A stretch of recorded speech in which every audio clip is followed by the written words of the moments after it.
ഫലസ്തീനിൽ ഇടതടവില്ലാതെ കൂട്ടക്കുരുതിയും നരവേട്ടയും തുടരുന്ന ഇസ്രയേലിന് മുന്നറിയിപ്പുമായി തുർക്കി.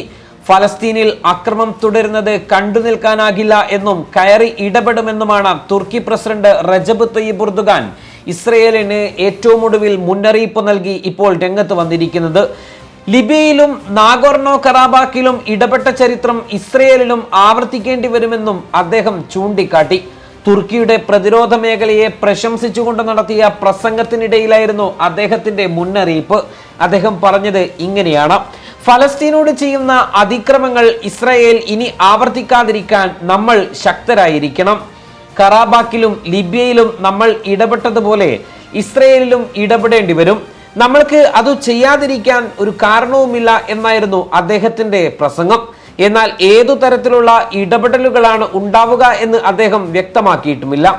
2002 ഐക്യരാഷ്ട്രസഭ അംഗീകരിച്ച ലിബിയൻ സർക്കാരിനെ പിന്തുണച്ച് തുർക്കി സൈനികരെ ലിബിയയിലേക്ക് അയക്കുന്നു. നാഗോർണോ കറാബാക്കിലും അസർബൈജാൻ സൈനിക നീക്കം നടന്നപ്പോൾ തുർക്കി നേരിട്ട് ഇടപെട്ടിട്ടില്ലെങ്കിലും സൈനിക പരിശീലനമടക്കം നൽകിയതായി കഴിഞ്ഞ വർഷം വ്യക്തമാക്കിയിരുന്നു. ഗാസയിലെ കൂട്ടക്കൊലകളുടെ മുഖ്യശില്പിയായ ഇസ്രായേൽ പ്രധാനമന്ത്രി ബെഞ്ചമിൻ നെതന്യാഹുവിന് ആതിഥേയത്വമൊരുക്കിയ US-നെതിരെയും അദ്ദേഹം രൂക്ഷമായി രംഗത്ത് വന്നു. 40,000 നിരപരാധികളുടെ കൊലയാളിക്കാണ് അവർ പരവതാനി വിരിച്ചതെന്ന് അദ്ദേഹം തുറന്നടിച്ചു.